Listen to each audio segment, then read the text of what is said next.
गुन्हेगारी जगताचा अचूक वेध घेणारी डायरी म्हणजेच क्राईम डायरी। नमस्कार, मी Sayali. Crime diary news channel मध्ये आपले स्वागत आहे। पाहूयात अशाच ताज्या बातम्या।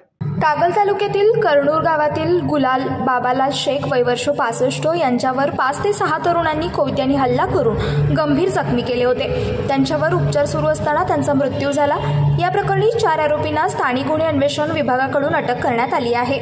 अधिक मिळालेली माहिती अशी की दिनांक 8 जुलै रोजी कर्णूर गावात गुलाल शेख घरी जात असताना शेख मळ्याजवळ 2 मोटरसायकलवरून आलेल्या 5 ते 6 अज्ञात तरुणांनी त्यांच्या डोक्यात कोयत्याने वार करून त्यांना गंभीर जखमी केले होते। या प्रकरणी गुलाब शेख यांच्या मुलाने कागल पोलीस स्टेशनमध्ये घडलेल्या प्रकाराबाबत फिर्याद देऊन त्यांच्यावर गुन्हा दाखल केला होता। गुलाब शेख यांच्यावर सीपीआर रुग्णालयात उपचार चालू असताना दिनांक 11 जुलै रोजी पहाटेच्या दरम्यान त्यांचा मृत्यू झाला। सदरची घटना ही गंभीर स्वरूपाची असल्याने पोलीस अधीक्षक महेंद्र पंडित यांनी स्थानिक गुन्हे अन्वेषण शाखेचे पोलीस निरीक्षक रवींद्र कळमकर यांना सदर गुन्ह्याचा पूर्ण तपास करण्याच्या सूचना दिल्या।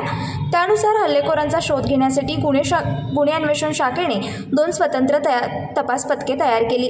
तपास पथकाने घटनेच्या स्थळी जाऊन पंचनामा केला। त्यावेळी त्यांना माहिती मिळाली की मोटरसायकलवरून आलेल्या 5 ते 6 जणांनी गुलाब शेख यांच्यावर हल्ला केला होता। गोपनीय माहितीद्वारे हा गुन्हा आद्या, सोम्या, पत्त्या व त्यांचे इतर 3 साथीदार यांनी केले असल्याची प्राथमिक माहिती पथकाला मिळाली।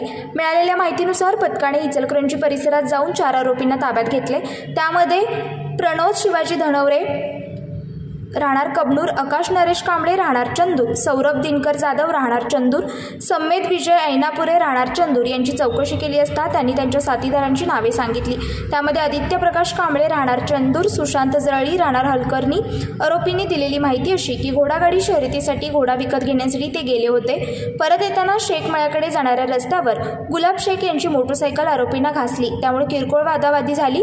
त्या कारणातूनच संगनमत करून गुलाब शेख यांच्यावर कोयत्याने हल्ला करून घटनास्थळावरून ते पळून गेले होते। 4 आरोपींना कागल पोलिसांच्या ताब्यात दिले असून 2 आरोपींचा शोध सध्या सुरू आहे। सदरची कामगिरी स्थानिक गुन्हे अन्वेषण शाखा पोलीस निरीक्षक रवींद्र कळमकर, सहाय्यक पोलीस निरीक्षक सागर वाघ तसेच पोलीस अंमलदार सुरेश पाटील, राम कोळी, विनायक चौगुले, प्रवीण पाटील, विनोद कांबळे, कृष्णात पिंगळे, संजय हुंबे, निवृत्ती माळी, अशोक पवार यांनी केली आहे। अशाच ताज्या बातम्या पाहण्यासाठी क्राईम डायरी न्यूज चॅनलला सबस्क्राईब करा, शेअर करा आणि कमेंट करा। धन्यवाद।